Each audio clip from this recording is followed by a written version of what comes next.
Pronto.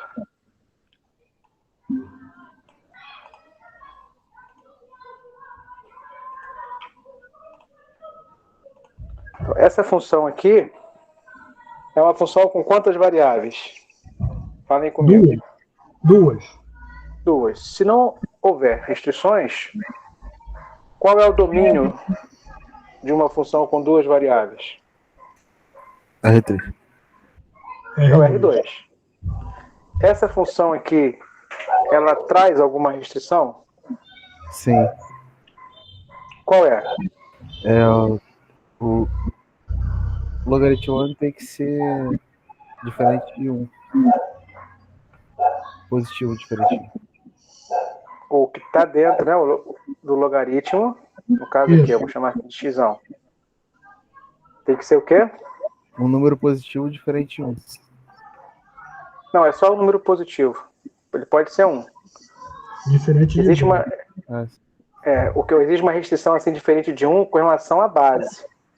Quando a gente fala de logaritmo numa base qualquer, né, aí sim, a base tem restrição. Nunca você vai ver logaritmo com base negativa. Não tem. Né? E nunca você vai ver um logaritmo de base 1.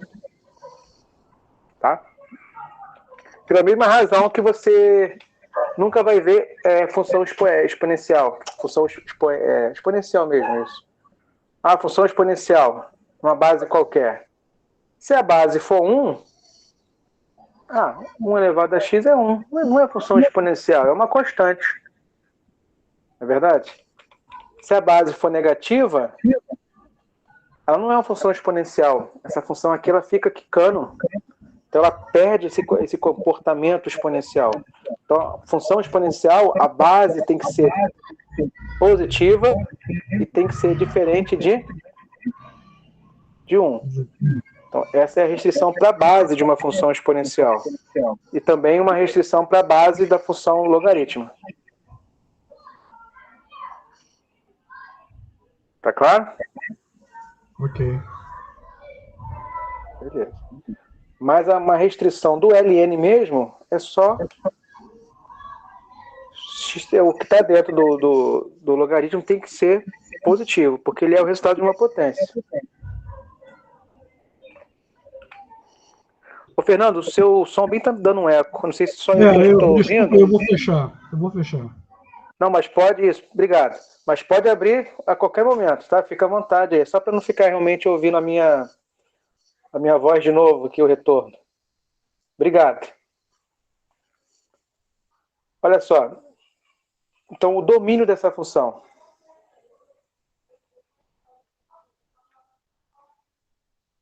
O domínio dessa função não é todo R2. É um conjunto de pontos que pertence ao R2. Tá o quê?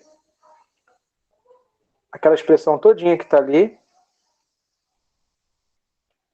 tem que ser maior do que 0. Então, esse é o domínio. Bom, determinamos o domínio. Tá claro, essa expressão aqui você pode escrever de forma equivalente, né? Qual seria uma outra forma? Poderia escrever assim, ó. X ao quadrado mais 9y ao quadrado com coeficientes positivos, né? Comparar com 9. Poderia? Qual seria o sinal aqui para ser equivalente àquela outra? Multiplicou por menos 1 e inverter o sinal. Aí fica menor. Né? Menor, exato. Isso aí. Ou ainda posso escrever assim também de forma equivalente. São todas variações. Posso dividir todo mundo por 9. Aqui fica indicado, aqui cancelou, não é isso? E aqui cancelou. Então, posso escrever essa forma, posso escrever essa ou essa. São variações, mas são equações aí equivalentes. Essa última, para mim, fica mais fácil de identificar o esboço. O que vocês acham? Quando você olha aqui Foi exatamente aí que eu não estava conseguindo chegar. Mas agora viu essa forma? Vi, agora vi, ficou legal. Porque essa forma aqui é de uma cônica conhecida. Que cônica é essa? Se eu colocar aqui igual a 1.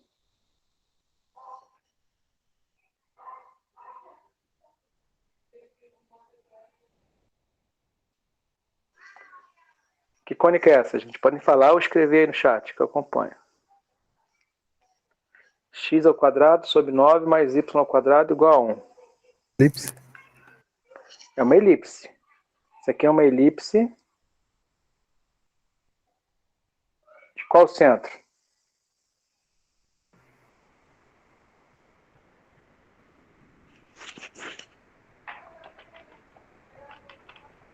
Qual o centro dessa elipse?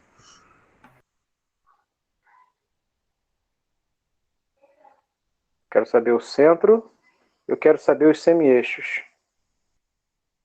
Semieixo X e semieixo Y. Percebe que não estou deslocando nada aqui, nem X nem Y. Então é uma elipse centrada. O centro dela é 0, 0. Semieixo X. 1 sobre 9. Aqui é 1 sobre 9. Aqui é o A ao quadrado. Em mente, eu estou pensando nisso aqui, ó. X menos x0 ao quadrado mais y menos y0 ao quadrado igual a 1 sobre a ao quadrado sobre b ao quadrado. Isso aqui é a equação da elipse qualquer, né? Com centro x0, y0. Isso aí. Então eu tenho x0, y0 e aqui eu tenho a. Então a ao quadrado é 9. Quanto que é o a? Simples. 3. E o b?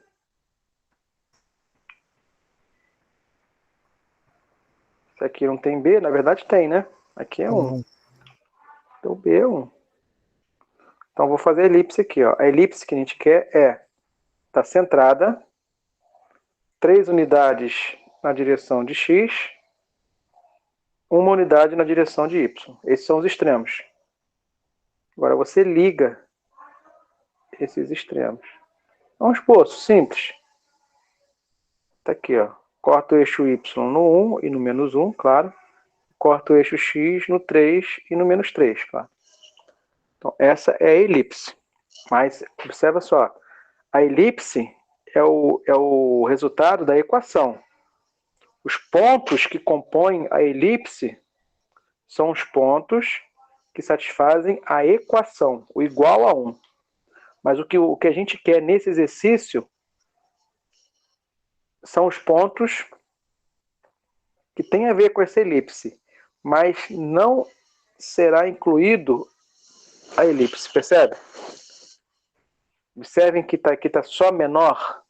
Se tivesse menor ou igual, os pontos que iriam satisfazer essa inequação seriam os pontos da elipse e outros. Como não tem o igual, os pontos que satisfazem essa inequação são os pontos, né, que são perto, estão lá pertinho, lá, são limitados pela elipse, mas sem incluir a elipse e outros. Os outros são ou os externos ou os internos, tá? Então, por não ter o igual aqui, qual é a diferença no esboço? Como você não desenha a elipse, mas se refere a ela a si mesmo? Tracejando ela? Tracejando. Exatamente. Então, deixa pontilhado. Deixar pontilhado, a gente considera os pontos, ela como se fosse uma fronteira, mas a gente não inclui. É como se fosse assim, com a linha contínua, eu tenho uma área, um terreno com muro. E uma linha pontilhada, o meu terreno aqui está sem muro. Tá? É um terreno aberto. É um conjunto aberto. É a mesma coisa quando a gente faz intervalo, né? Quando você faz um intervalo lá e bota bolinha fechada, o intervalo está aberto. Se você bota os extremos, bolinha aberta, você não inclui os extremos. Aqui no R2, deixar pontilhado equivale a bolinha aberta. Bom, mas quais os pontos que eu não quero... Eu vou deixar aqui. Eu vou botar aqui bolinha aberta. Ela está aqui no 3, está aqui no 1. Mas quais os pontos que a gente quer? Os pontos que estão dentro desse pontilhado ou os pontos que estão fora desse pontilhado?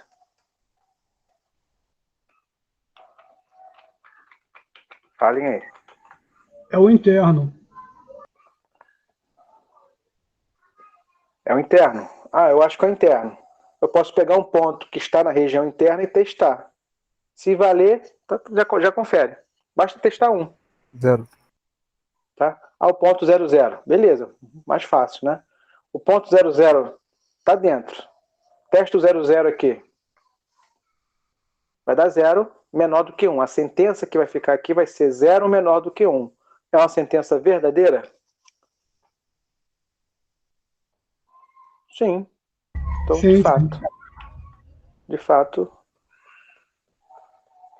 o domínio dessa região não é o R3, ou é o R2 todo. É uma parte do R2. Qual parte do R2? É o interior de uma elipse. É uma parte do plano limitada pela elipse, mas não inclui a elipse. É outra maneira de se referir a ela, em outras palavras, né? O domínio dessa região, o domínio dessa função é uma região do R2, que é o interior de uma elipse, ou é parte do R2, limitada pela elipse, mas não inclui a elipse. Então, se eu pegar um ponto aqui fora, se eu pegar um ponto que está aqui fora, vai ter imagem nessa função?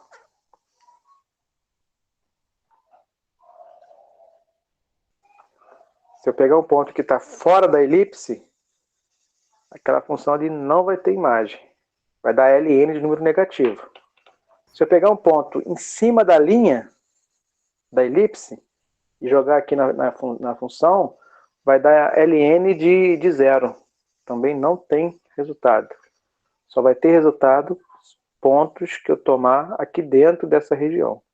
Qualquer um. Esse sim tem imagem. Vejam aí. Fernando. Tá claro? Não, agora eu entendi. Os demais.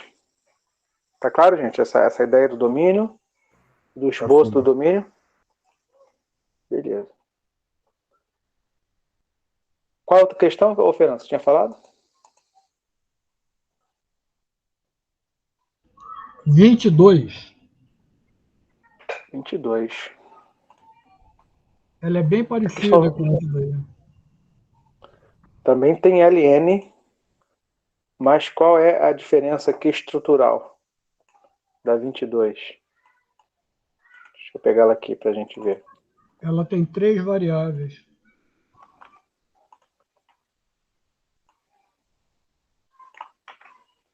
Olha aí. A função tem 3 variáveis. Então o domínio dela vai ser o quê?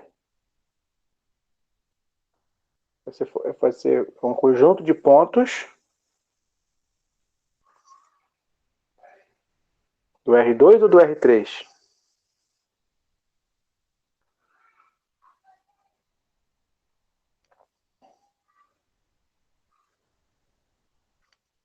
Se é uma função com 3 variáveis, o domínio é um É do conjunto de R3. pontos Do do R3. R3. Mas não são todos. São pontos que satisfazem uma inequação. No caso ali é o mesmo padrão. A gente fez agora há pouco. 16 menos 4x ao quadrado menos 4y ao quadrado menos z ao quadrado. Tem que ser maior do que zero. Tá? De forma equivalente, posso escrever assim, ó, x ao quadrado mais y ao quadrado mais z ao quadrado menor do que 1. Né? Dividindo todo mundo por 16. Divide tudo por 16 e escreve aqui do outro lado, né, com coeficientes positivos. Aqui vai simplificar o 4. Aqui simplifica também. 4 com 16. Aqui o 16 fica indicado. E aqui ficou 1. O que é isso?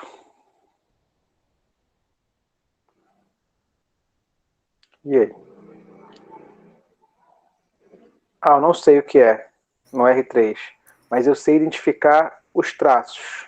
Tá valendo. Parecendo uma elipsoide. É um elipsoide, de fato. Tá certo? Tá? Ah, eu não vi que é um elipsoide, mas eu sei identificar os traços. Manda ver, ó. Se você zerar o Z, apaga aqui o Z. Que curva seria essa? Pensando no igual, tá? Pensa aqui no igual. Mas a gente faz pontilhado porque o igual não está aqui. Lá no XY. Que equação é essa? X ao quadrado mais y ao quadrado vai ser igual a 4. Mais y ao quadrado igual a 4. É uma curva que você conhece. Que curva é essa? De centro 0, 0 e raio. Raio 2.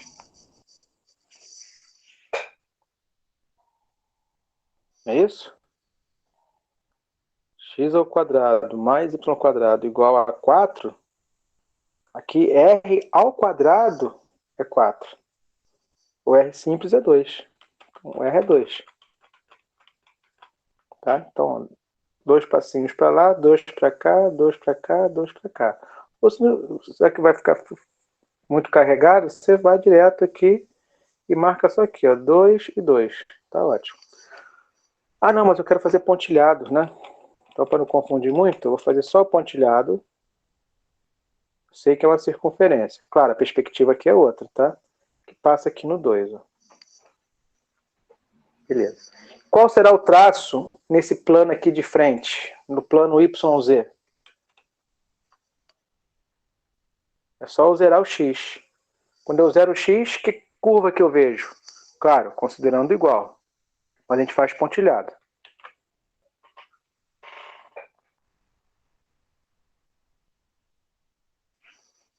Percebem que vai ser uma elipse? Olha, y² mais z². É elipse, né? A gente não vai nem escrever aqui do lado, não. Isso aqui foi igual a 1, é uma elipse.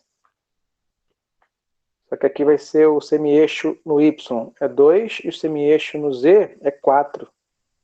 Então vai ser uma elipse lá em cima.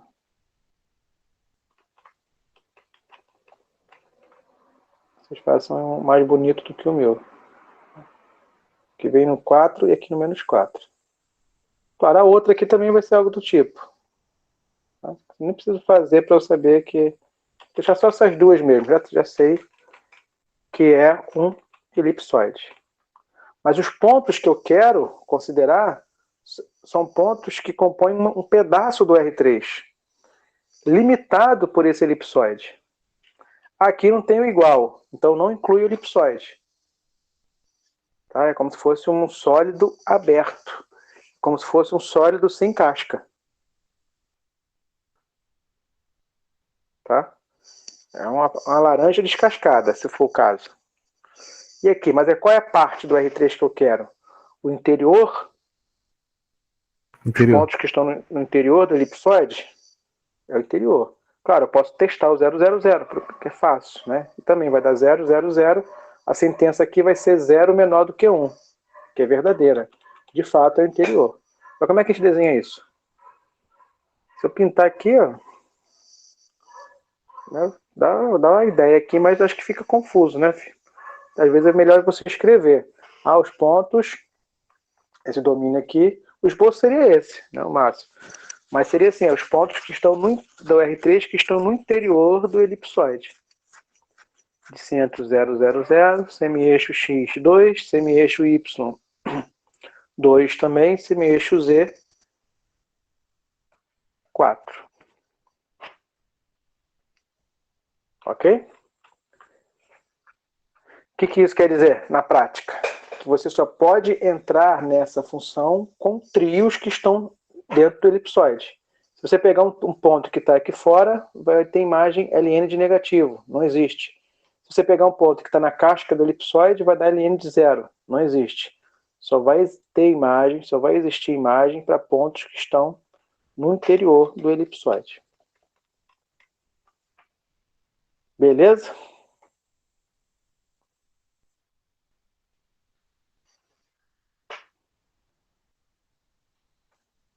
Tá claro, gente? Fernando, que pediu. Por mim tá legal, sim. Maravilha. Os demais aí, gente, tá tranquilo? Depois que eu fiz é que eu percebi que era bem parecido com o outro, com o primeiro. E tem o 26 também.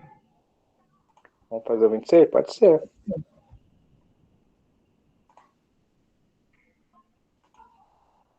O 26 já é outro bloco que pede não só o domínio, né, da função determinar e esboçar o domínio, mas pede o esboço do gráfico da função em si.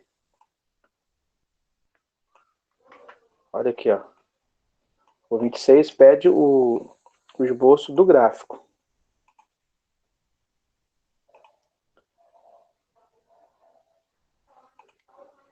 Essa aqui é uma função com duas variáveis. O gráfico de uma função com duas variáveis é sempre uma linha ou é uma superfície? Superfície. Superfície na R3. Superfície no R3. Beleza. Ah, professor, mas essa aqui não tem x na expressão, só tem y. Tudo bem. Poderia ter só x, não ter y. Poderia ter C uma constante. Nem ter x, nem y. Mesmo assim, vai ser, né, uma superfície. Tá? Então isso aqui é uma superfície. Mas, por não ter x, acaba sendo mais rápido para você fazer o esboço. Olha só. Não tem x, então aqui você tem z igual a e elevado a menos y. Então você tem um traço já. Se você olhar aqui, você tem um traço no plano YZ, claro. Só você sabe fazer o esboço dessa função aqui. A mesma expressão no R2 é uma linha. E que linha é essa? Que curva é essa que corresponde ao gráfico aqui dessa função? Ah, é uma função exponencial. Beleza. Mas a função exponencial com coeficiente negativo aqui, ó. É um expoente negativo. Como é que é o gráfico de funções exponenciais quando o expoente tem coeficiente 1 negativo? sobre ln. Oi?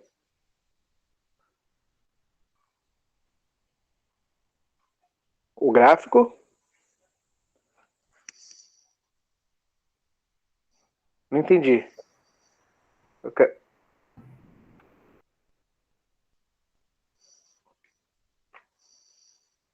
Quem falou, gente? Eu não estou vendo a tela.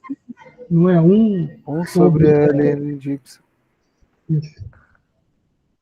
Não, não é 1 sobre ln de y, não. Aqui é 1 sobre e elevado a y. É isso que você está querendo dizer?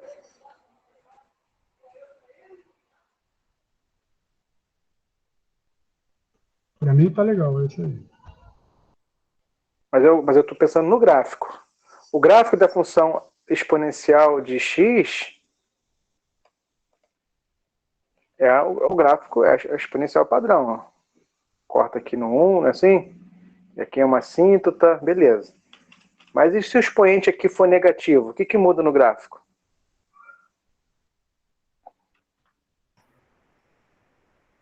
Inverte a posição. Inverte a posição, né? O inverso aqui, qual é o efeito que dá?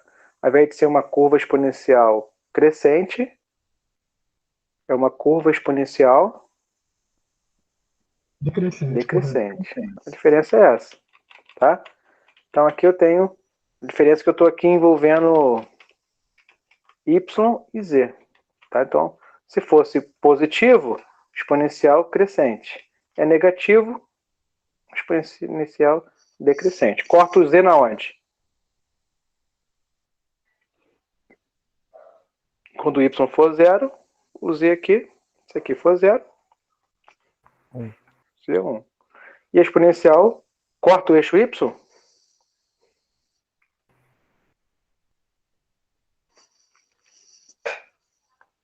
Não corta. Não, nunca, né? Não corta. Se aproxima, ela tende ao eixo y, mas não corta. Então, isso aqui é um traço. Então, quando falta uma das incógnitas, basta você fazer o traço que está ali. No caso aqui, eu tenho um traço no plano YZ. Então, agora eu vou desenhar aqui aquele traço no sistema tridimensional. Tá? Então, eu vou desenhar aquele traço aqui, ali no sistema tridimensional, aqui no YZ, que basicamente está na mesma perspectiva aqui, né? No mesmo ponto de visão. Ó. Um exponencial que vem e se aproxima. Tá bom. Corta aqui no 1. É isso que a gente tem por enquanto.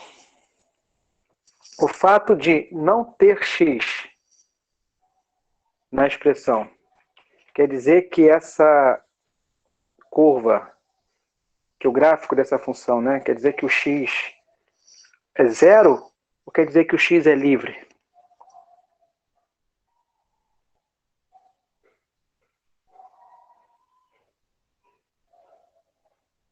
X não pode ser zero, senão não tem superfície. Tem sim. Por exemplo, 0, 1. Tem imagem. Se você entrar com 0, 1, vai dar e elevado a menos 1. O Z que não pode ser zero. O Z não pode. O Z não vai ser zero, né? Porque essa função aqui não vai zero nunca. Já está definida para Mas 0,1. Oi? Essa função já está definida para 0,1 já. Já entre 0 e 1 está definido. Então, assim. Não, mas pode ser qualquer zero. Se o x for qualquer valor, se o x for 0 e o y for qualquer valor k, a imagem existe. A imagem vai ser e elevado a menos k. Então, essa função existe para x igual a 0. O x pode ser 0. Aliás, o x pode ser qualquer valor. No fato de não ter x na expressão, quer dizer que não há restrições para x. Tá? Então não quer dizer que x tem que ser 0. Não. O fato de x não estar presente na função não é que o coeficiente do x é 0. Quer dizer que o x pode ser qualquer valor. Duas interpretações você pode tirar daqui, que são equivalentes. Primeira, o gráfico vai ser esse traço livre na direção de x. Então eu tenho aqui, falta o eixo x, falta x. Então o eixo x está aqui. Se você recortar, vou tentar fazer aqui, eu vou recortar esse gráfico. Okay? Como se fosse repetido às vezes, né? Isso. Aqui, coloquei ele aqui, vou botar transparente. Olha aqui, então é esse gráfico repetidas vezes na direção de x. Se eu puder arrastar ele na direção de x, isso vai gerar uma superfície. Tá? Ou, outra interpretação equivalente a essa. Falta qual variável? Falta a variável x. Então você faz o traço que você tem aqui, direto, e depois você vai traçar retas paralelas ao eixo que falta. Então, por exemplo, aqui, ó, uma reta paralela ao eixo x, outra reta paralela ao eixo x, outra reta paralela ao eixo x. Eu vou traçar quantas retas eu quiser, obedecendo a seguinte condição. Essa reta precisa ser paralela ao eixo x e precisa, claro, passar em cima daquele traço que eu fiz, do traço principal. Se você botar aqui, fazer o acabamento aqui, você tem a noção de como é essa superfície. É aquele traço principal livre na direção de x. Ou é aquele traço e existe um feixe de retas paralelas ao eixo que falta. E essas retas todas passam em cima daquele traço. É o que a gente chama de superfície cilíndrica. Superfície cilíndrica, no geral, são superfícies que são formadas por feixes de retas paralelas. E isso é identificado algebricamente quando falta uma variável. Quando falta uma variável, a minha superfície é cilíndrica. E ela é feixe de retas paralelas ao eixo exatamente daquela incógnita que está faltando. Tá bom? Eu particularmente gosto de fazer assim. Eu faço o traço principal e traço retas paralelas ao eixo que está faltando. Pronto. Tem um esboço rapidinho da superfície. Vejam aí se tem alguma pergunta. Podem falar.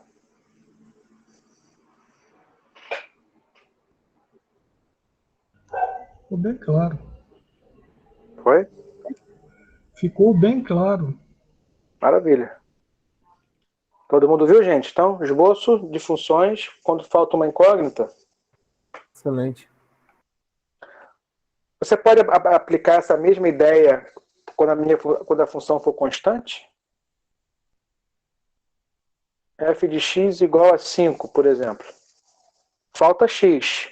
Então, o gráfico dessa função aqui vai ser um feixe de retas paralelas ao eixo x. Ah, mas também falta y. Então, o gráfico dessa função também é um feixe de retas paralelas ao eixo y. Pode um negócio desse? Existe uma superfície com essa característica? Ela é feixe de retas paralelas ao eixo x e ao mesmo tempo ao eixo y? Pode falar. Sim, eu estou vendo que sim. E o que Vai ser um superfície plano. é essa? É um plano que corta o ponto 5Z e paralelo a x e y. Isso aí. É isso? É. Então existe aqui, ó, eu vou traçar duas aqui, ó. Eu posso traçar mais, ó, retas paralelas a x. É isso? Uhum. Na tela, isso aí. Na Retas tela, paralelas a y. Exatamente. Então, você pode considerar um plano como sendo um feixe de retas paralelas, assim, ou um feixe de retas paralelas, assim. Tanto faz, né? Exatamente. Faltou uma incógnita. A superfície que você quer desenhar é um feixe de retas paralelas àquele eixo que está faltando. Basta você fazer um traço e as outras retas paralelas ao eixo que falta. Essa é a dica. Tá bom? Então, superfície cilíndrica.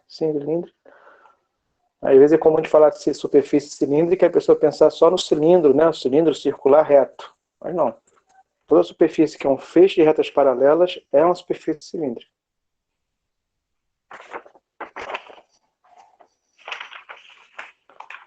O que mais, gente?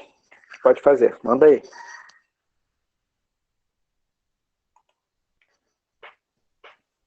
Aí eu já avancei um pouco. Fui lá para o 14.2. O número 17 e o número 19.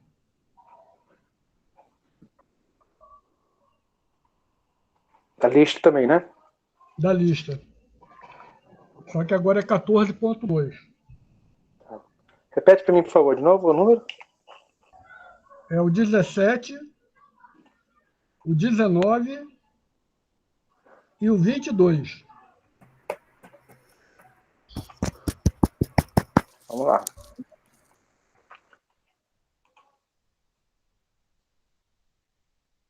Todo esse bloquinho aqui está pedindo para calcular o limite. Né, se existir. Ou mostrar que o limite não existe.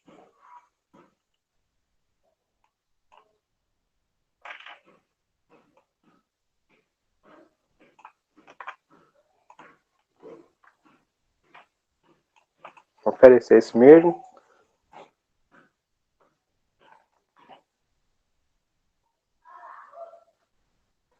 Olha aí. Essa é uma função com quantas variáveis, gente? 2 variáveis. Tem restrições ou domina todo o R2? Teste. Qual é a restrição? Ou as Denominador. restrições? Denominador? O que tem? Maior Aquele que igual- está embaixo da raiz, O que está dentro da raiz tem que ser diferente de 0. Maior que... tem que ser, no caso aqui, Tem que ser positivo, né, no caso. tem que ser maior ou igual a 0, né? Pode ser 0, Isso. se quiser. Tá. Sim.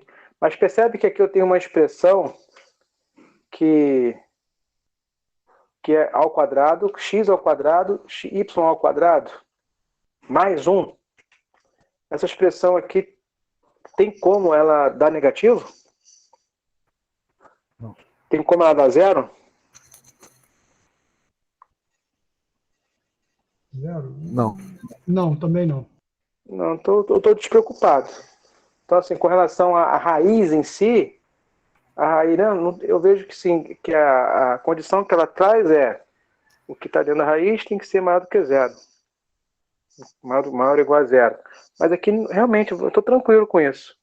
Porque x ao quadrado mais 1 não é negativo com certeza, então estou tranquilo. Mas existe uma condição maior aqui, ó, por fora, né? É o denominador, Do, exatamente. o denominador não pode zerar. Isso aqui vai zerar se isso aqui for 1.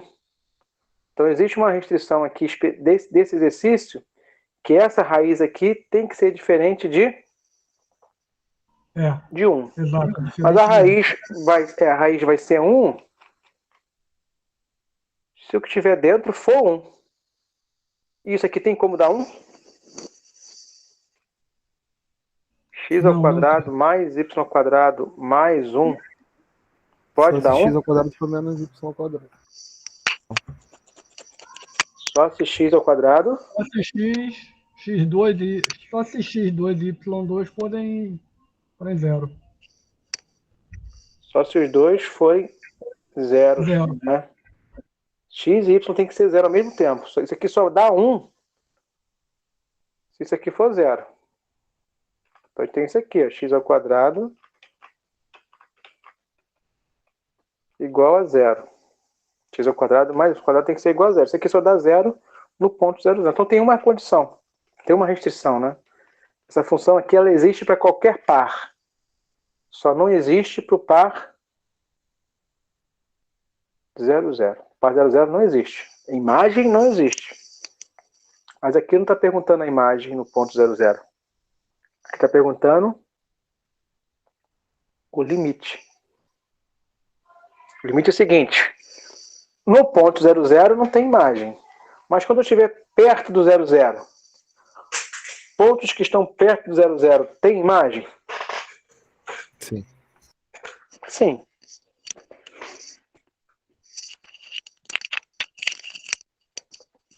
O ponto 0, 0 não tem imagem. Pontos que estão perto do 0, 0 possuem imagem. Ótimo. Mas quanto mais próximo eu estiver do 0, 0, será que as imagens consideradas irão convergir para o mesmo valor? Essa que é a ideia, tá? Então, o domínio, esse aqui é o domínio da função. É todo R2. Ah, não. Todo não. Tem uma exceção. É todo R2 com exceção do 0, 0. Está aberto. Mas eu posso me aproximar do 0, 0 pelo eixo X. Eu posso me aproximar pelo eixo X pela direita e pela esquerda, como a gente já fazia antes. Só que agora eu posso me aproximar do ponto pelo eixo Y. Porque a minha dimensão agora de raciocínio é o R2. Eu posso me aproximar por uma reta mais inclinada, menos inclinada. Posso me aproximar por uma parábola. Eu posso me aproximar desse ponto por infinitos caminhos. Tá? Então não tem como agora a gente esgotar. Quando eu trabalho com a função com uma variável só, eu estou preso em uma dimensão. Se eu estou na linha, eu me aproximo do ponto em questão ou pela esquerda ou pela direita. E acabou. Se eu estou no R2, eu posso me aproximar do ponto em questão por infinitos caminhos. Então essa é a primeira observação. Tá? Então não tem como mostrar que o limite existe, nesse momento, calculando os limites e mostrando que todos são iguais. Porque quando eu estou nessa dimensão, todos são 2. Eu calculo todos e verifico que são iguais. Mas quando eu estou no R2 ou numa dimensão maior, todos agora são infinitos. Eu não consigo esgotá-los, como eu consigo esgotar aqui. Então, mostrar que o limite existe não é mais só calcular todos, no caso aqui, que é impossível, e mostrar que são iguais. Tá bom? Mas mostrar que não existe, basta você calcular 2 e mostrar que são diferentes. Porque se dois são diferentes, já quebrou o limite, né? O padrão. Tá bom? Essa é a ideia, né, assim, fundamental do limite. Essa aqui em particular, como é que a gente resolve? Alguém tem alguma sugestão?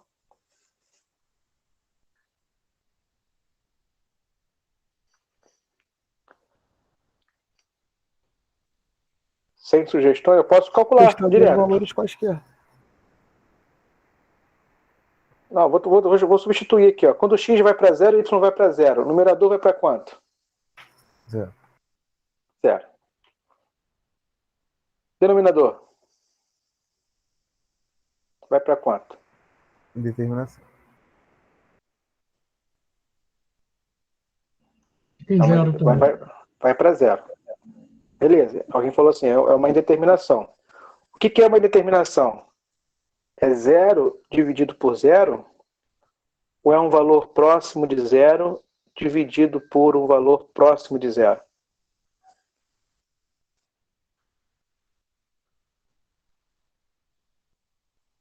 Percebe a diferença? Quanto se queira. Não, um valor próximo de zero que não seja zero vai Deixa eu dar... falar para você assim, ó, eu vou sair desse contexto aqui de... Não, vou continuar. Vou sair do contexto do limite. Se eu falar assim, ó, tenho 0 dividido por 0. Vou fazer um 0 bem redondo aqui. Isso é uma indeterminação? Ou isso não existe? Assim, isso aí é indeterminação. Não, você Se não eu existe. tenho, assim como se eu tenho qualquer valor dividido por 0, divisão por 0 não existe. Tá? Porque eu estou fora do contexto do limite. Agora, quando eu tenho assim, ó, 0,0000, vai lá, dividido por outro número próximo de 0, 0,00000. Isso aqui existe?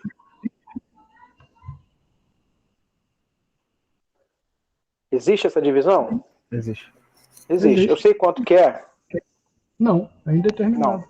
Isso é indeterminado. Só para isso deixar bem claro. Que existe o caso de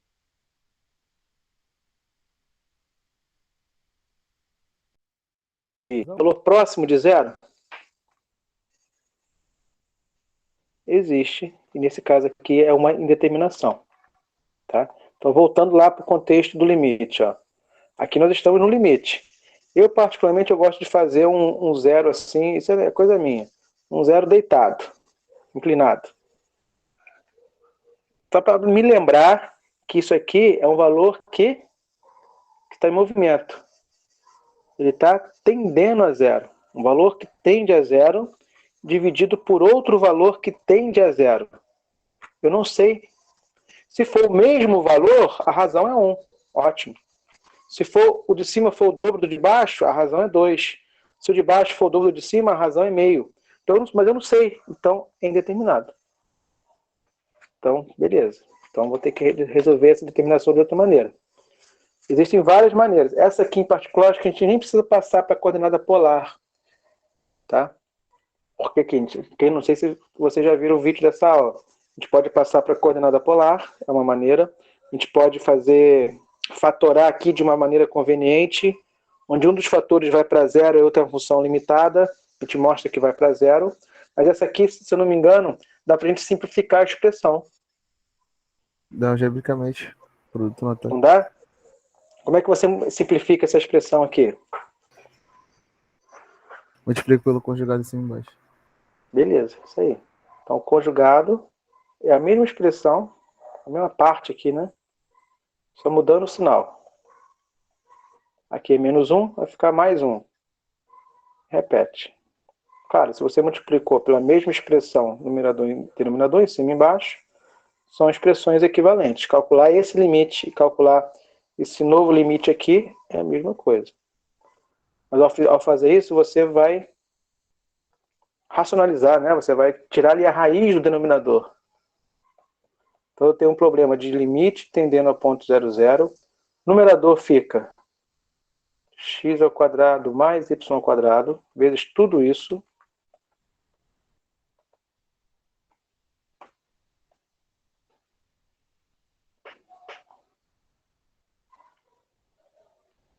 Confere aí comigo.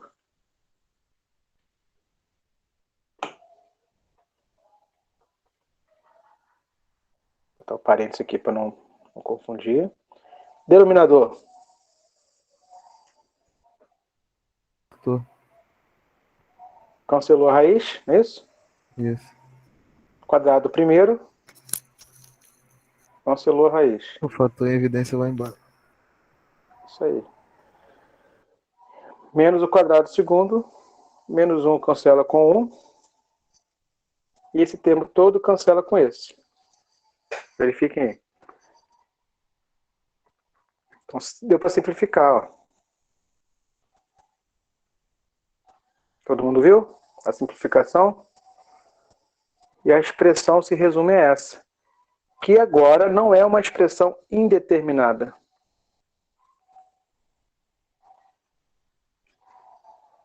Dois. Para 2.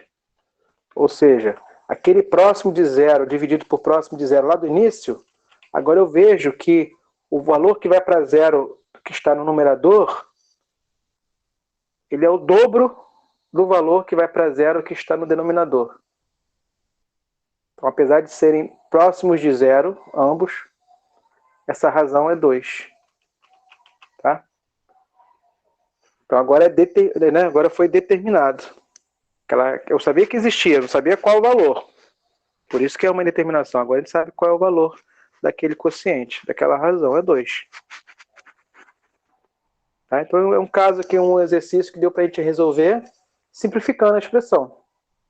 Né? Sem fazer nenhuma técnica específica de limite, né? Uma técnica nova. Foi só simplificar mesmo a expressão aí para tirar a indeterminação.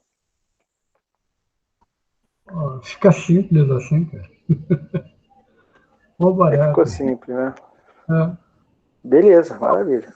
Eu não estava conseguindo enxergar essa saída, cara. Só isso. Aí agora ficou legal. Às vezes a gente pensa em algo muito difícil, né? Tem isso também. Exatamente. A gente fica pensando em algo muito difícil, às vezes esquece do caminho mais simples. Então, a princípio, faz isso. Joga o valor, igual eu fiz aqui, substitui.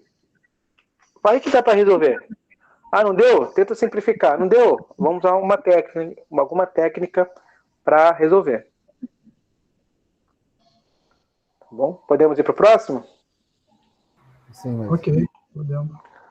Tinha falado 19. 17.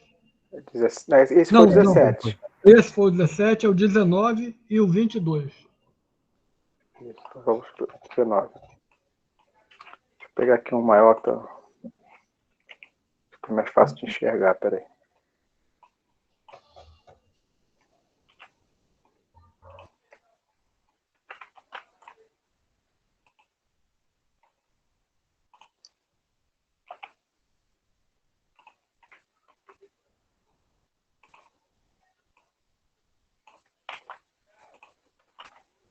Olha o 19. 19 é uma função com quantas variáveis? 3. 3. Tem restrição? Olha a expressão aí e verifique se tem restrição para x, y ou z.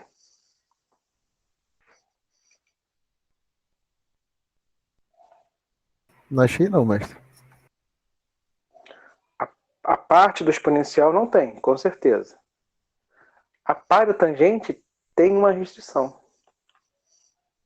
Quem lembra?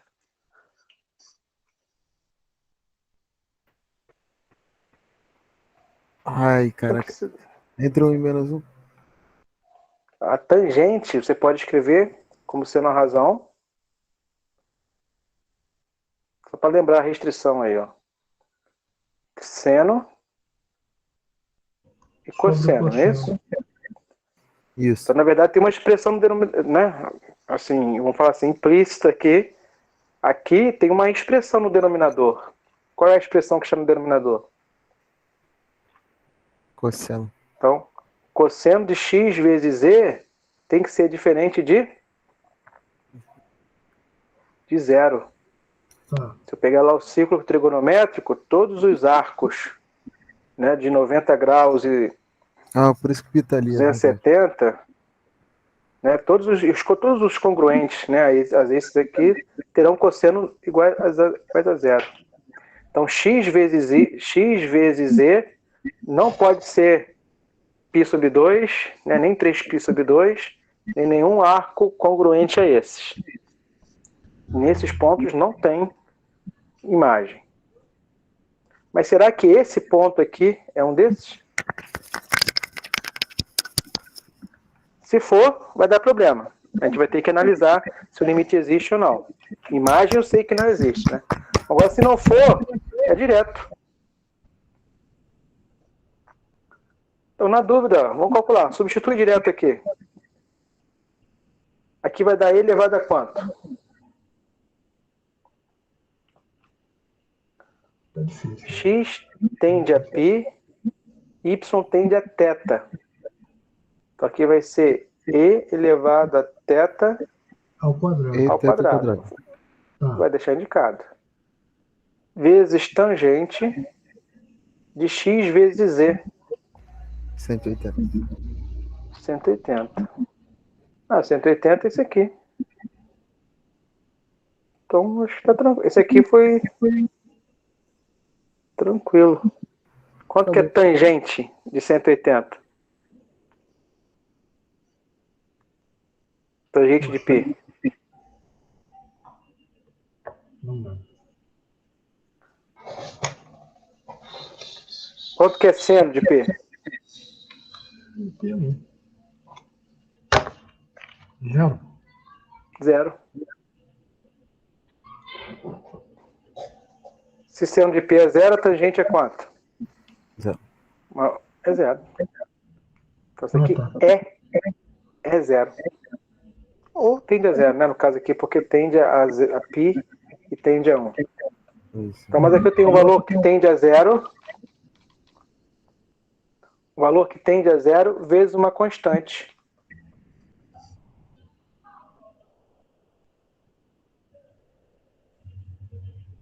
Um valor que tende a zero vezes uma constante. Vai para zero ou não vai? Vai.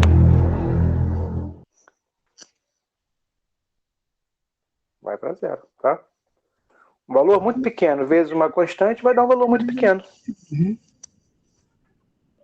Correto. Faz sentido? Sim. Vai. Beleza. Então, esse aqui foi um exercício que, na verdade, eu poderia ter feito direto, né? Porque o ponto aqui em questão não foi um ponto de não existir, né? De não existência da imagem e daí iria cair num caso indeterminado. O ponto aqui em questão foi um ponto em que a função está definida. No caso aqui, coincidiu com a própria imagem do ponto.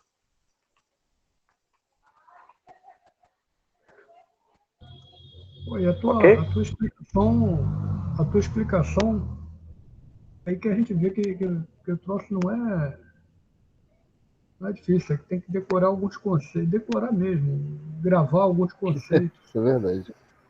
Que eu tô aqui, apanhei foi nisso. Pô, vi a saída dele foi muito simples. Então, tenta substituir direto. Não deu? Né? Tenta simplificar. Ou senão, assim, a gente vai ver alguma técnica depois para resolver. Mas se der para resolver antes, resolve antes. Às vezes o cara já vem com um canhão, né, para matar uma formiguinha. Não precisa. Vamos partir para outra? Vamos lá, essa aí deixou até Podemos. essa história do canhão para formiguinha, realmente é isso mesmo. Vai pensando que o troço é super difícil, aí bloqueia. Tá bom. Beleza? Pessoal aí que tá quietinho, posso continuar?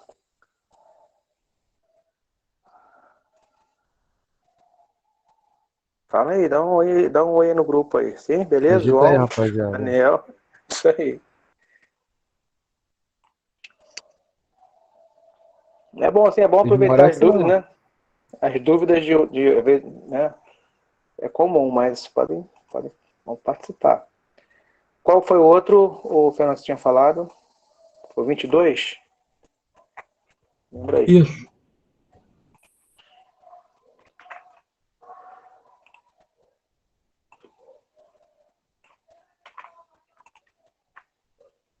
A 22 também é uma função com 3 variáveis. Vou substituir direto, vamos lá. X tende a 0, Y tende a 0 e Z tende a 0. O numerador tende a quanto?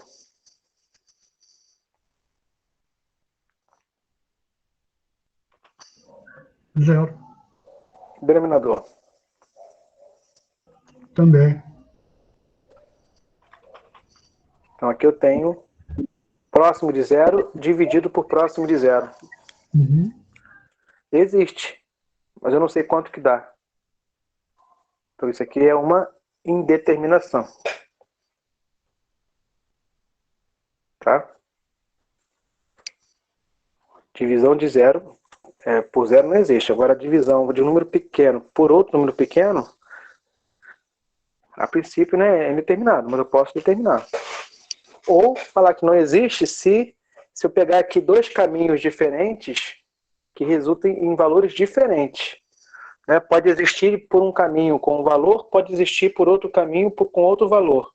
Aí o limite genérico, geral, não existe. Lembrando que aqui a gente está no R3.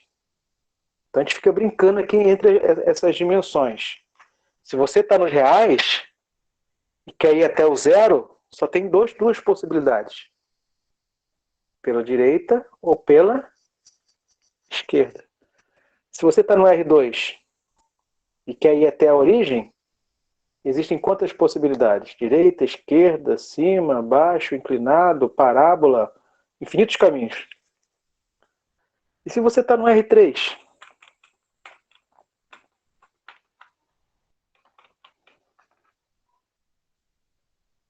Olha aí. Se você está no R3 e quer ir até a origem, tem quantas possibilidades de trajetórias?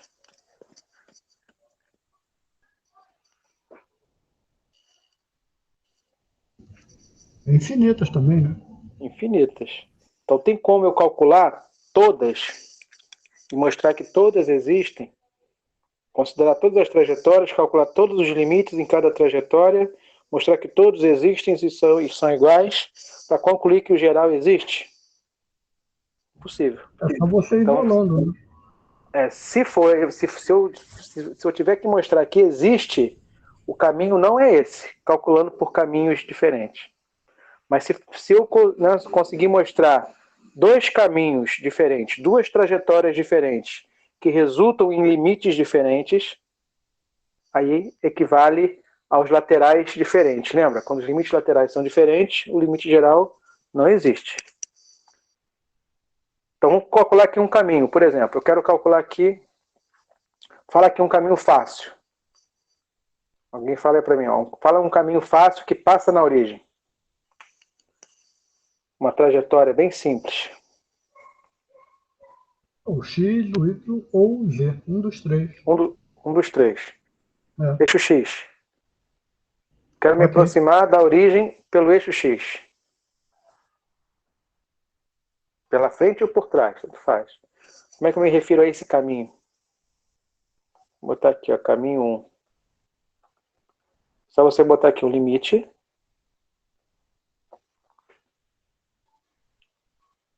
Quando x tende a 0, tanto faz pela direita ou pela esquerda. E agora, como é que eu me refiro a essa linha? Como é que eu me refiro a essa reta que coincide com o eixo x?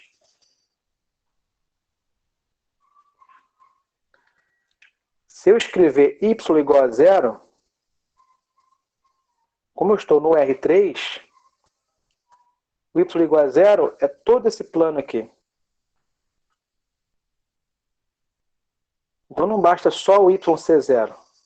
Tem que falar que o z também é igual a 0, porque o z é igual a 0 eu sei que é o chão. Correto. Então se você está no R3, olha bem, se você está pensando no R3 e quer se referir a uma linha qualquer, ou no caso aqui é uma reta, você tem que se referir à interseção entre 2 superfícies. Porque uma equação no R3 define uma superfície. Então, se você quer se referir a um caminho, a uma trajetória no R3, e quer escrever isso em termos de equação, você tem que falar 2 equações. Porque uma equação no R3 é uma superfície.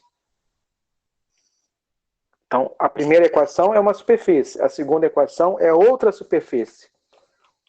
Os pontos que são comuns às duas equações, às duas superfícies, devem ser os pontos que definem a trajetória que eu quero considerar. Tá? Então, de novo, se você quer se referir a uma trajetória no R3, através de equação, na verdade, você tem que usar sempre duas equações. É um sistema. A solução desse sistema é a curva que você quer considerar. Então, só limpar aqui o visual. Ó. Então, a curva 1 é o eixo X. Como é que eu me refiro ao eixo X no R3? É a interseção do plano XZ com o plano XY. A interseção do plano Y0 com o plano Z0. Esse limite, em particular, fica mais simples. Lembrando que agora o Y é 0 e o Z é 0. Esse E faz toda a diferença. Tá? Por quê? Se o Y é 0, o numerador aqui ó, é 0. Então, 0 aqui, bem cravado, bem redondo, 0. E o denominador? Aqui 0 e aqui 0. Fica só x ao quadrado. E aí? Ah, professor, aqui o x tende a 0. Mas o numerador não tende a 0. O numerador é 0. E aí? É indeterminado ou é determinado?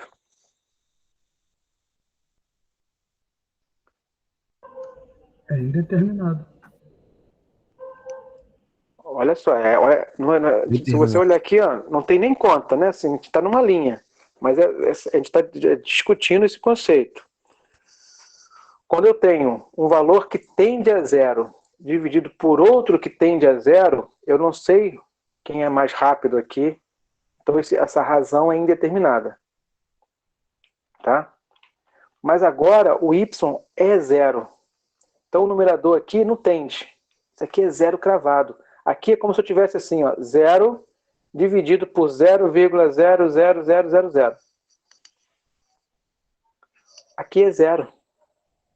E essa questão dele ser 0 muda tudo. Porque 0 dividido por qualquer valor existe e é... Vai continuar sendo 0. 0. Por isso que nesse caso não é indeterminado. Porque o numerador, ele é 0. A gente fala rápido, né? Mas esse faz toda a diferença. O numerador é 0.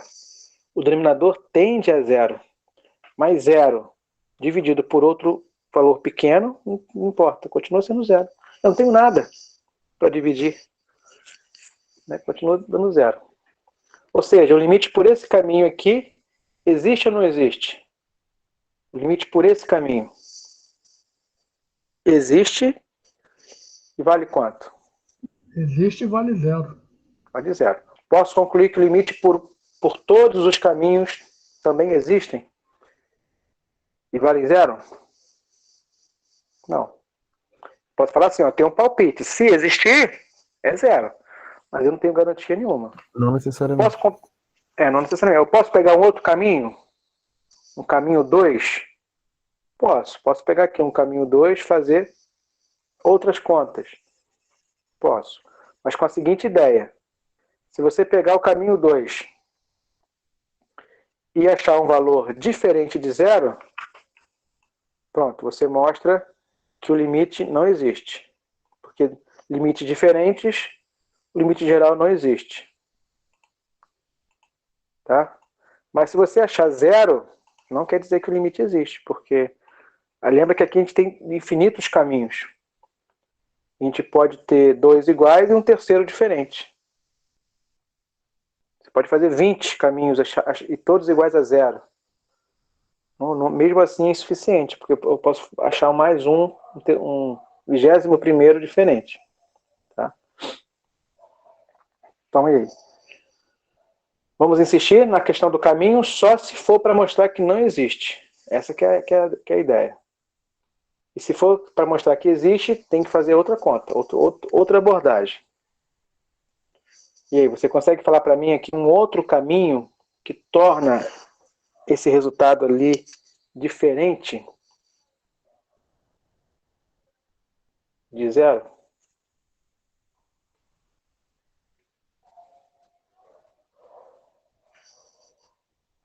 Um possível caminho, se até esse, eu vou fazer esse, e se até esse der zero, pronto, eu vou considerar assim, deve existir, então eu vou fazer outro procedimento para mostrar que existe, que é o seguinte: eu consigo tornar esses termos aqui termos semelhantes? Você consegue falar para mim que alguma substituição, posso até deixar aqui o x mesmo, x tendendo a zero. Tá, mas eu consigo trocar aqui o y por alguma coisa em x e o z também, alguma coisa em x, onde tudo aqui fique termos semelhantes, para eu poder reduzir em um termo só. Isso aqui é x ao quadrado, e aqui eu quero tornar um termo semelhante, Sim, eu vou fazer y igual a x. Tá? E o z também. Com esse propósito. Aqui eu tenho x ao quadrado, fazendo y igual a x, ó, termos semelhantes. E aqui termos semelhantes. Tá? Essa foi a inspiração. Tomar substituições que tornem as parcelas aqui termos semelhantes. Aí sim, polinômio com a parte literal aqui é a mesma, você pode reduzir em uma parcela só. Olha aí. Se mesmo assim der zero, a gente vai ter que, não vale como conclusão, a gente vai ter que ver outra maneira de mostrar que o limite existe é zero. Mas se aqui der diferente de zero, pronto. Dois caminhos diferentes que resultam em limites diferentes, posso sim concluir que o limite não existe. Final das contas, vamos ver. Limite x tende a zero. O numerador é x ao quadrado. O denominador reduz. 13, 14, x2. Aí simplifica. Não depende mais de x 14. 1 sobre sobre 14 14. é diferente de zero. Ou Então seja, não existe. limite não existe. O limite geral não existe, por quê? Porque eu consegui mostrar duas trajetórias diferentes que resultam em limites diferentes. O que equivale, né, lá de pré-cálculo, aos limites laterais serem diferentes. Tá? Isso aqui está valendo. Então, se você mostra dois caminhos diferentes que resultam em respostas diferentes, conclui que o limite não existe. A novidade, que eu fico repetindo, é essa. Se você mostrar aqui dois caminhos diferentes que resultam em limites iguais, não é suficiente para mostrar que o limite existe. Tá? E a dica é essa. Torna aqui o denominador termos semelhantes. Se mesmo assim continua valendo zero, não precisa nem ficar testando para outros, não. Né? Vamos ver lá qual é a forma de mostrar que o limite existe é zero. Né? Para quem não viu, está lá na explicação da semana, é fatorando, mostrando o seguinte: um dos fatores é a função vai para zero e o outro fator é a função é limitada. Você tem que calcular a imagem dela. Porque aí vai fazer papel de constante. Aí constante vezes uma que vai para zero, pronto, você mostra que o limite é zero. Tá? Essa é uma forma de mostrar que o limite é zero. Beleza? Pergunta, gente, até esse ponto. Ficou bem claro. Ok.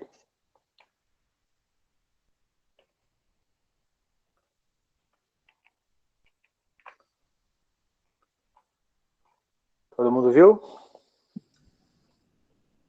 Tá ok, tá ok. Por mim tá legal. Show. Mais uma?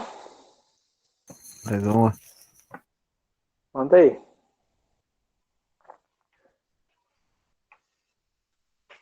Ó, vou começar a dar ponto de participação, hein? Aí sim. Para motivar o pessoal a participar, hein?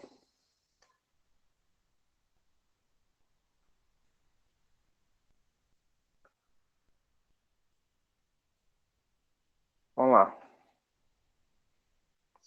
Eu queria que você fizesse agora, se possível, a número 23, mas eu não sei se eu estou me antecipando, não. O número 23 da página 821.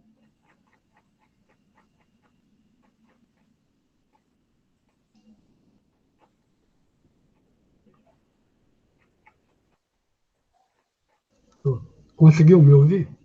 Uhum. Seção 14.3. 23, né? Aí essa sim já fala de derivadas parciais.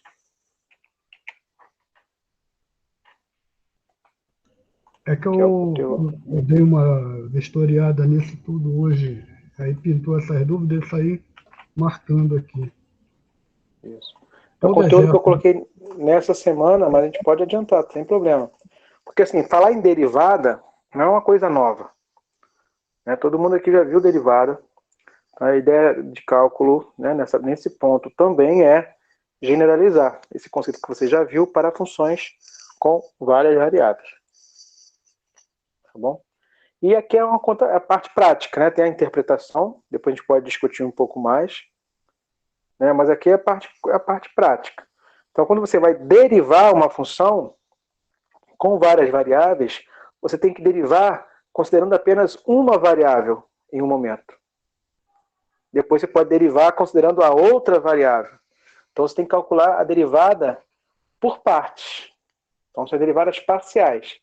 Então uma função com duas variáveis, você pode derivar considerando só o x e você pode derivar considerando só o y como variável.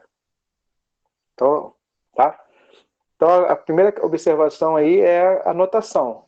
Antes a gente tinha o f'. Antes a gente escrevia df dx para a derivada. A notação mais formal, uma notação mais prática. Agora, o f', a linha não faz referência à variável que eu quero considerar. Então, ela ficou assim, simples demais, né? Então, o que mais se aproxima aqui da notação mais simples que a gente pode fazer é o seguinte: eu posso derivar com relação a x, ao invés de eu colocar linha, eu escrevo um x subscrito. Tá bom, gente? Na hora que eu vou derivar com relação a y, eu vou escrever um y subscrito. Isso aqui é a notação mais simples que a gente pode fazer, que é equivalente aqui ao f'. Não tem mais f' agora. É o f com x subscrito, é a derivada considerando só o x como variável. E o f com y subscrito é a derivada considerando só o y por variável. E a notação mais formal, a gente usa o D-ROND, tá? É um D aqui mais chique aí. Pegaram um D lá do alfabeto, se eu não me engano é cirílico, só para pegar um D mais elegante. Então você vê em qualquer contexto, ao invés de D, você vê o D-ROND, você já sabe que trata de funções com várias variáveis. Eu vejo D, trata de função com uma variável só. Eu vejo D-ROND, já sei que trata de funções com várias variáveis. Tá bom? Então, notação aqui formal e a notação mais simples. Beleza? Depois da notação, agora vem a conta. Como é que você deriva? Como é que você calcula a derivada parcial com relação a x? Faz de conta que só x é a variável. Vamos derivar essa expressão aqui. Pensando que x é variável. E y? Faz de conta que é constante. Você toma o y como constante. Oi? Não, é isso que eu ia falar. Considero o y como constante. Isso aí. Então vamos lá. Aqui é quociente. Então vamos ter que fazer a derivada do quociente. Quanto que é a derivada da primeira com relação a x? Me ajudem aí. Quem quiser escrever no chat também pode. Aqui não tem x, é constante. Derivada é constante, é zero. A sua atenção está só aqui, ó. Quanto que é a derivada de ax? Fica o A. Fica A. Todo mundo viu? A derivada da primeira com relação a x é o A. Vezes a segunda sem derivar. Só repete. Acabou? Não. Mais ou Menos. menos. Derivada. Menos. A primeira sem derivar. Isso. Vezes a derivada da segunda com relação a x. É C. Sim. É C. Tudo dividido. 6x mais dy quadrado. Muito bem. Tá aí, ó. Tá? Tá feito. Você pode simplificar, né? Aqui eu já vi que vai dar para simplificar alguma coisa. Mas tá feito já. Se a gente fizer a distributiva, ali nós temos ACX mais ADY, conferem comigo, menos ACX menos ABC. Não. Olha, separa o ACX. denominador logo, não, mestre? Oi? Separa o denominador e vai cortar direto. Vai poder cortar uma aqui, né? É verdade. Bem observado. Aqui você pode cortar. Ah, não, é diferente. Não. Poderia cortar só nessa, né? Isso, só de um lado. É só de um lado. Corta só de um lado, não dá para cortar. Pode cortar isso aqui.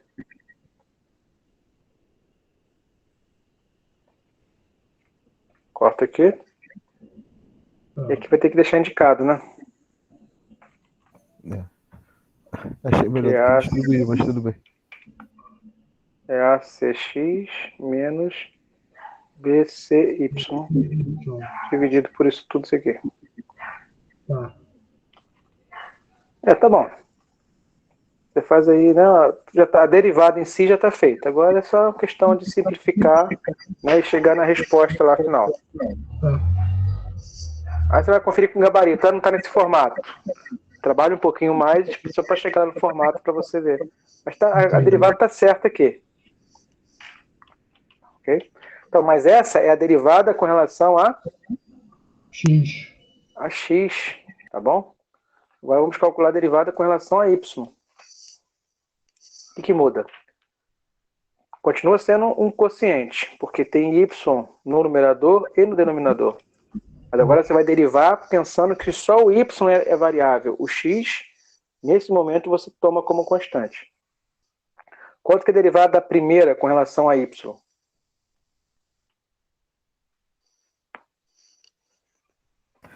B vezes a x. B vezes a segunda sem derivar, menos a primeira sem derivar,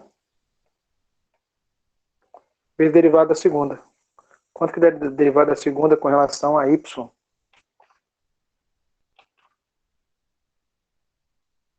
D. D. Dividido pela segunda ao quadrado, que é a mesma aqui no caso. Tá? Aqui de novo, você pode simplificar, fazer alguma algebreira aqui para simplificar a expressão, mas a derivada em si está feita. Então, né, serve para a gente rever aí, né, lembrar de novo derivada, as propriedades e tudo mais, com essa atenção extra, que você pode derivar com relação a x ou com relação a y. E se tivesse 3 variáveis? Seria a mesma linha de raciocínio? Mesma linha de raciocínio. Pode ter 10 variáveis. A diferença é que você vai ter 10 derivadas parciais. Tá? Claro, 2 variáveis, 2 derivadas parciais. Se você tem n variáveis, você terá N derivadas parciais. Tá bom? E qual é a interpretação, né, genérica? Tem a interpretação gráfica, né, que depois a gente pode fazer algum exercício em particular, mas qual é a interpretação genérica de derivada? A de sempre. Derivada é o quê? É uma taxa de Variação. Taxa de variação. Entendeu? Então, quando você calcula aqui a derivada parcial com relação a x, é a taxa de variação, supondo que as outras variáveis são constantes. Então, se você tem uma situação em que você tem uma função com várias variáveis, que ela é o modelo matemático para uma situação concreta, tá? Vamos supor, uma coisa que eu fiz em particular, no meu mestrado, eu mexi com o banco de dados do Enem de 2007. Quando a pessoa faz o Enem, responde lá um questionário socioeconômico com questões da família, questões pessoais, né, e questões da escola que ele estudou. São esses três grandes blocos.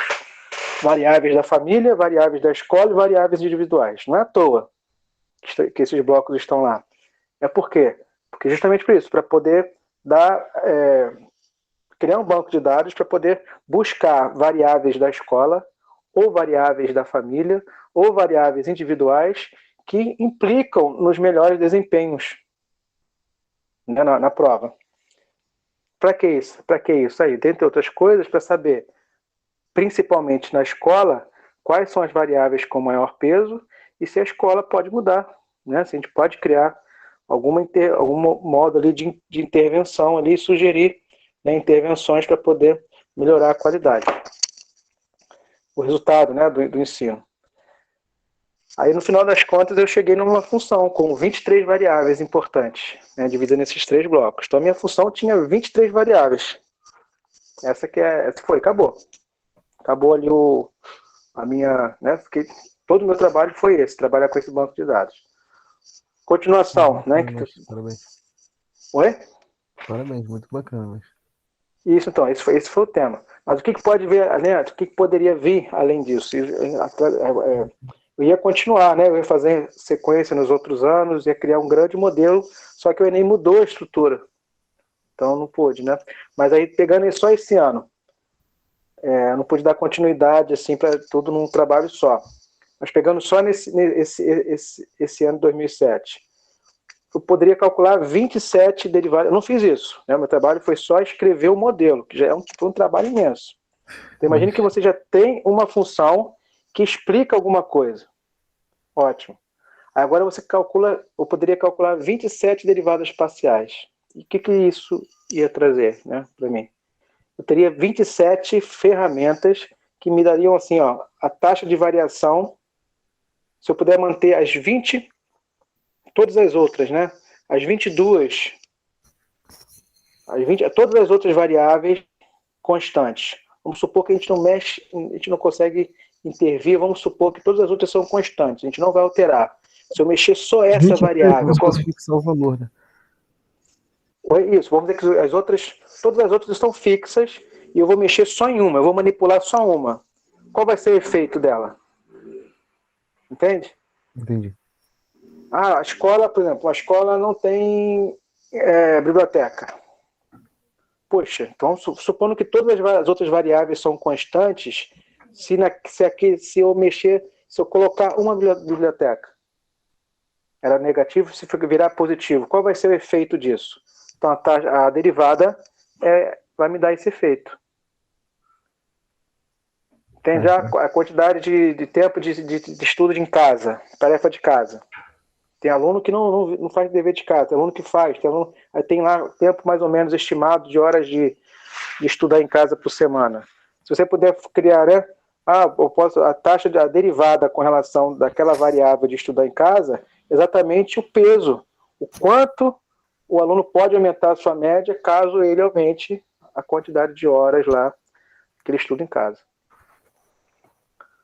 Bom, então assim, a taxa de variação é isso, mantendo todas as outras constantes, qual é o efeito para cada um incremento naquela variável na imagem final da função. Taxa de variação. Essa é a interpretação genérica.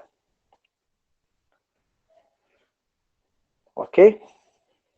Show. Muito bom. Então é isso, gente. Quem quer comentar alguma coisa? Quer perguntar alguma coisa? Olha, por mim ficou legal. Pô, mais uma aula excelente. Então, beleza. Que bom que vocês gostaram. Valeu, então. Então, gente, obrigado. O Daniel também falou que tá para ele também tá bom.